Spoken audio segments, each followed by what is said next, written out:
Oman সাগরের নীল জলরাশি আজ আর শান্ত নেই। সেখানে চলছে যুদ্ধের প্রস্তুতি।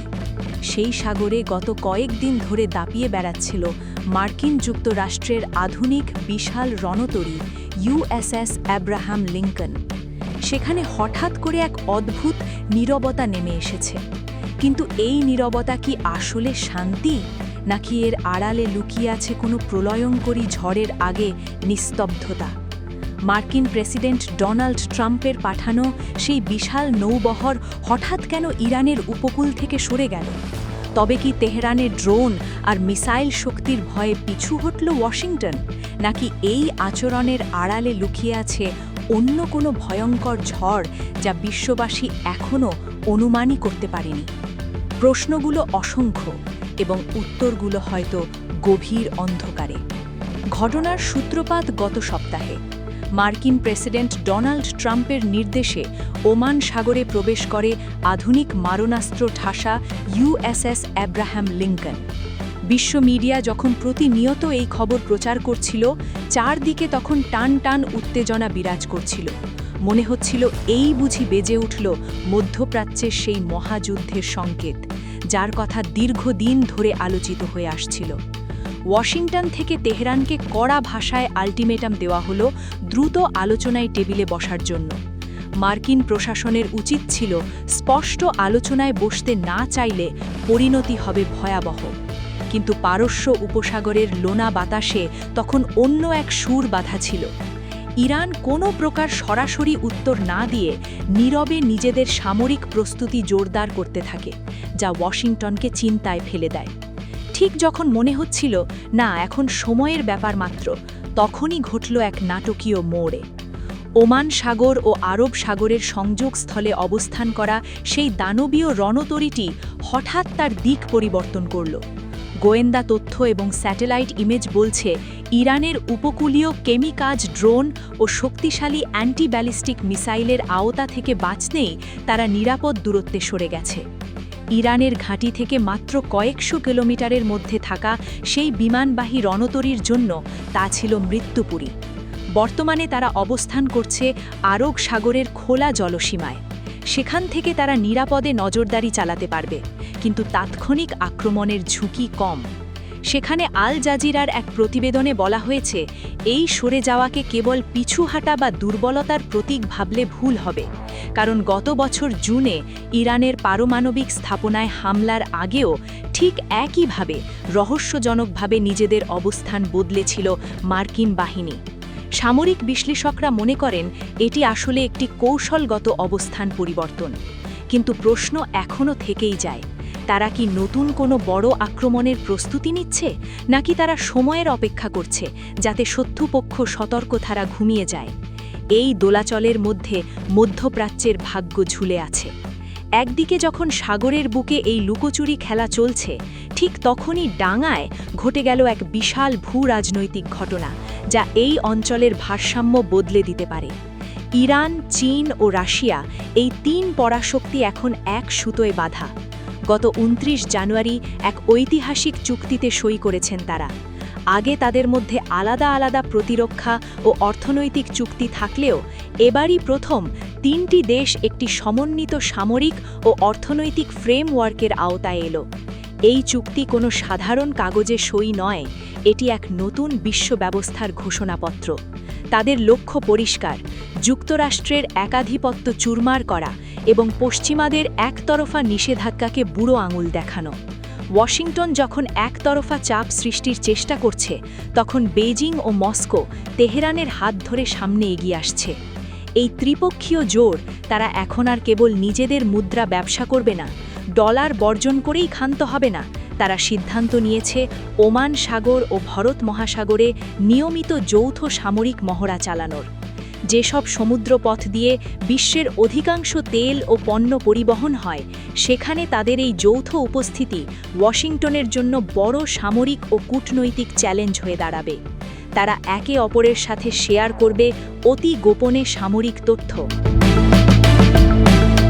যদিও তারা একে আনুষ্ঠানিক সামরিক জোট বলছে না, কিন্তু যুদ্ধের ময়দানে তারা যে কাঁধে কাঁধ মিলিয়ে লড়বে, সেই সঙ্গে তারা স্পষ্ট দিয়ে দিয়েছে, যদি ইরানের উপর কোনো হামলা হয় তবে রাশিয়া ও চীন কেবল পর্যবেক্ষক হয়ে থাকবে না, এমনটা ধরে নেওয়া বোকামি হবে। এই নতুন জোটের ফলে মধ্যপ্রাচ্যের ভূ রাজনীতি আমূল বদলে যাচ্ছে। আগে ইসরায়েল ও সৌদি আরব ছিল ওয়াশিংটনের প্রধান মিত্র, কিন্তু এখন পালা বদলাচ্ছে। ইরান ধীরে ধীরে নিজেকে এক আঞ্চলিক পরাশক্তি হিসেবে প্রতিষ্ঠিত করেছে এবং চীন রাশিয়ার সমর্থন তাকে সেই স্বপ্ন পূরণেও সাহায্য করছে। ওমান সাগর থেকে সরে যাওয়ার ইরান নিজেদের জয় হিসেবে দেখতে পাচ্ছে। তারা বুঝিয়ে দিয়েছে হুমকি তাদের দমিয়ে রাখতে পারবে না, আর এই আত্মবিশ্বাস তাদের আরও বেশি সাহসী পদক্ষেপ নিতে উৎসাহিত করছে। মধ্যপ্রাচ্যের ক্ষমতার সেই ভারসাম্য এখন এক চরম সন্ধিক্ষণে দাঁড়িয়ে। একদিকে মার্কিন রণতরীর রহস্যময় অবস্থান পরিবর্তন, অন্যদিকে ইরান চীন রাশিয়া জোটের উত্থান। ওমান সাগরের পানি এখন আর কেবল নীল নয়, তারা যেন এক বারুদের কালো ধোঁয়ায় ছেয়ে যাওয়ার অপেক্ষায় আছে। ইরানি ড্রোনের ক্রমবর্ধমান শক্তি এখন বিশ্ব মানচিত্রে এক বড় আতঙ্কের নাম। গত কয়েক বছরে ইরান তাদের ড্রোন প্রযুক্তিতে এমন উন্নতি করেছে যা পশ্চিমাদের জন্য ধারণা করা কঠিন ছিল। এই ড্রোনগুলো শুধুমাত্র নজরদারি করে না, সেগুলো খুবভাবে লক্ষ্যবস্তুতে আঘাত হানার জন্য তৈরি করা হয়েছে। একটি সস্তা ড্রোন যখন কোটি কোটি ডলারের যুদ্ধজাহাজ ধ্বংস করতে সক্ষম, তখন যুদ্ধের খরচ এবং লাভের হিসেব সম্পূর্ণ বদলে যায়। মার্কিন যুক্তরাষ্ট্র হয়তো প্রথাগত যুদ্ধে জয়ী, কিন্তু এই অপ্রচলিত যুদ্ধ বা অ্যাসিমেট্রিক ওয়ারফেয়ারে তাদের জয়ের নিশ্চয়তা কম। ইরানের কাছে হাজার হাজার দূর পাল্লার মিসাইল রয়েছে যা ইসরায়েলের যে কোনো স্থানে আঘাত হানতে সক্ষম। আর এখন যদি রাশিয়া তাদের আরও উন্নত প্রযুক্তি দিয়ে সাহায্য করে, তবে ইরানের প্রতিরক্ষা ব্যবস্থা আরও শক্তিশালী হবে। মার্কিন নৌবহর যখন নিরাপদ দূরত্বে সরে গেছে, তখন ইসরায়েল আরও বেশি করে নিরাপত্তাহীন বোধ করছে, কারণ ওয়াশিংটনের উপস্থিতি তাদের জন্য বড় নিরাপত্তার ছাতা ছিল। ওমান সাগরের এই পরিস্থিতি মধ্যপ্রাচ্যের বাইরেও প্রভাব ফেলবে, কারণ মহাসাগর থেকে পূর্ব এশিয়া পর্যন্ত সব জায়গায় এখন আমেরিকা বনাম চীনের টানটান উত্তেজনা দেখা দিচ্ছে। ইরানকে ঘিরেই নতুন জোট মূলত একটি বার্তা, একতরফা আধিপত্যের দিন শেষ। বিশ্ব এখন একাধিক শক্তিকেন্দ্রের দিকে এগিয়ে যাচ্ছে, এবং এই পরিবর্তন কখনো শান্তিপূর্ণ হয় না। এর জন্য সব সময় রক্তপাত ও সংঘাত প্রয়োজন হয়। ইতিহাস সাক্ষী, একটি শক্তির পতন এবং অন্য শক্তির উত্থান কখনো বিনা বাধায় ঘটে না। যে কোনো সময়, যে কোনো মুহূর্তে একটি ছোট স্ফুলিঙ্গ জ্বালিয়ে দিতে পারে দ্বিতীয় বিশ্বযুদ্ধের লেলিহান শিখা। হয়তো সামুদ্রিক একটি দুর্ঘটনা বা ড্রোনের একটি ভুল টার্গেট, যে কোনো কিছুই হতে পারে সেই ট্রিগার। এবং একবার যদি যুদ্ধ শুরু হয়, তবে তা সীমাবদ্ধ থাকার সম্ভাবনা নেই। এটি দ্রুত একটি আঞ্চলিক সংঘাত থেকে বৈশ্বিক সংঘাতে পরিণত হতে পারে। পারমাণবিক অস্ত্রভাণ্ডার থাকা দেশগুলো এই যুদ্ধে জড়িয়ে পড়লে পরিণতি হবে মানব সভ্যতার জন্য অশনি সংকেত। বিশ্বকে প্রস্তুত এই মহাপ্রলয় সামলাতে সময় হয়েছে, ফুরিয়ে আসছে। ওয়াশিংটন এখনও আশা করছেন নিষেধাজ্ঞা দিয়ে তেহরানকে দমিয়ে রাখা যাবে, কিন্তু বাস্তবতা হল ইরান নিষেধাজ্ঞার চেয়ে বড় চ্যালেঞ্জ মোকাবেলা করেছে। তারা নিজেদের অর্থনৈতিক গুছিয়ে নিচ্ছে এবং নতুন মিত্রদের সাথে হাত মিলিয়েছে। রাশিয়া ও চীনের সমর্থনে তারা এখন আর আগের মতো একা নয়। এই কারণে ওয়াশিংটনের জন্য সামরিক অভিযানের ঝুঁকি অনেক বেশি। আর এই ঝুঁকি হয়তো তাদের পিছিয়ে যেতে বাধ্য করেছে, কিন্তু পিছিয়ে যাওয়ার মানে হলো এই নয় যে হুমকি শেষ, বরং এই যুদ্ধের এক নতুন রূপ, কোল্ড ওয়ার 2.0 এর সূচনা। ওমান সাগরের রণসজ্জা এখনও শেষ হয়নি, শুধু একটি বিরতি নেওয়া হয়েছে। ইউএসএস আব্রাহাম লিঙ্কন সরে গেছে, কিন্তু তারা ফিরে আসবে না এমন কোনো নিশ্চয়তা নেই। আর ইরান চীন রাশিয়া জোটও তাদের প্রস্তুতি সম্পন্ন করেছে। সাগরের তলদেশে যেন এক ভয়ঙ্কর অগ্নুৎপাত ঘুমিয়ে আছে, কখন তা জেগে উঠবে কে জানে। কি ছোট গোল একটি ভুল হিসেব বা একটি আবেগী সিদ্ধান্ত, যে কোনো কিছুই এই অঞ্চলকে, এমনকি সারা বিশ্বকে চিরতরে বদলে দিতে পারে। আমরা এখন এমন এক সময়ে বাস করছি যেখানে শান্তি অত্যন্ত ক্ষণস্থায়ী এবং যুদ্ধের মেঘ মাথার উপর আছে। ওমান সাগরের এই নীরবতা ভেঙে যখন আবার গর্জন শুরু হবে, তখন তা আর কোনো সতর্ক বার্তায় কাজ হবে না, বরং সরাসরি বিধ্বংসী বার্তা বয়ে আনবে। মানবজাতি যেন এক অতলের দিকে এগিয়ে যাচ্ছে।